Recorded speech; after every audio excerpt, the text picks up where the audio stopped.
But to me, that apology was very cross-cutting. It was a generalized apology. I mean, he apologized to Uganda. He didn't say why. He apologized to Tanzania. He didn't emphasize. He apologized to the young people. To me, I think it was a cross-cutting apology. And like I said, I actually posted even on my socials, and I said, I think that it will be difficult for us to accept such kind of an apology when whatever he was apologizing for or whatever created the rifts between him and the young people has not been sorted out. Young people were protesting around the issues of banding, discrimination in the access to education. Has he sorted it out? Even as we continue banding our students and discriminating some against the other or against the system, we still have issues of even those that have already qualified for HELB sponsorship are still getting punished.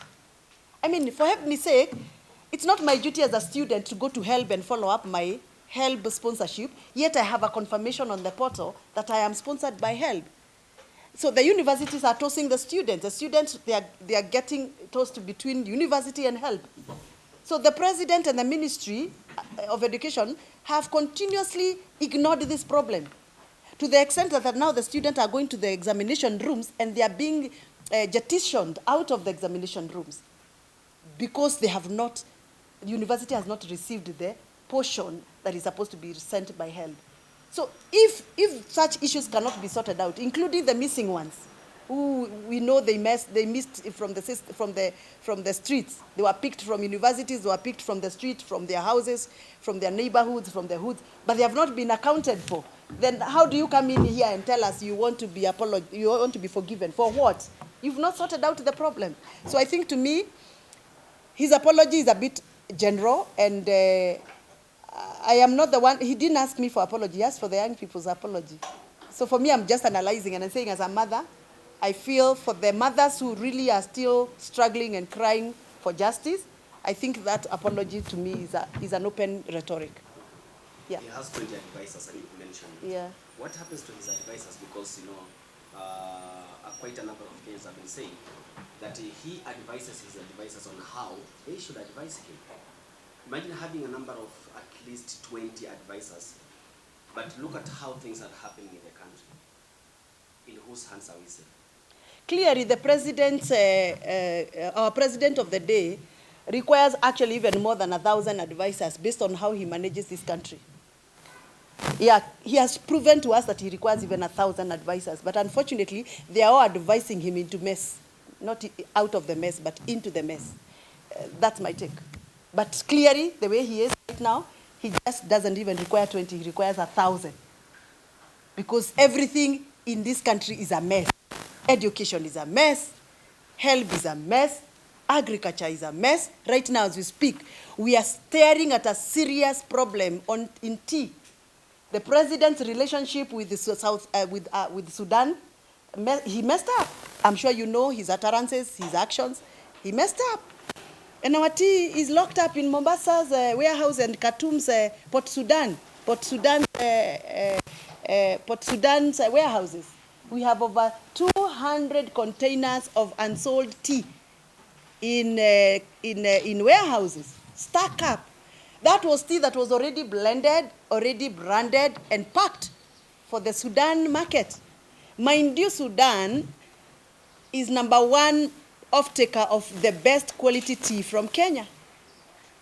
Who is advising him? That is why he actually needs 1,000 of them, because the 20 that are advising him are already messing him up. So he cannot now be able to tell us who is going to bail out the traders, the owners of the tea that is stuck up, who is going to bail out that 220-foot containers tea belongs to the farmers. So at some point, the losses in Mombasa, the losses in Port Sudan are going to be affecting the bonuses of our farmers. Who is advising him? Who is that who is advising president on matters relationship with Sudan? Who told him to say whatever he said and repeated it in these media stations, that even after Sudan's claims that they are not taking our tea, they are taking our tea anyway? That's what he said. And immediately after that, Sudan released a communication and they said even that tea that is already in the port must be returned back to Kenya. So I think the president is in a total mess. He must accept he is unable to govern this country. He must accept he has failed Kenyans. He must accept that he has mutilated the economy of this country. Time is up for President Ruto to actually face Kenyans and confess that he is able to run and govern this country. Playing politics on top of the roof of the car does not help him. Taking flights to other countries to look for solutions does not work. It's not working for him. Now he's making another finance bill, 2025. Looking at that finance bill, he's sinking us into a bigger hole of borrowings. He has not raised sufficient money through 2023-2024 finance bill. He promised that he's going to overtax us for 2 years and then he will recover. We are now going to the 3rd year. The finance bill he has presented is even worse than the 2023-2024. He's now targeting the hustler, the bottom of the pyramid. He's targeting those people. And I thank IMF for the first time. I'll thank IMF. They even told him yesterday, stop it. Stop taxing the low-income earners. Stop overtaxing the informal sector. This economy is going to collapse. They have already told him to stop because that is the proposal he has brought through his executive to Parliament.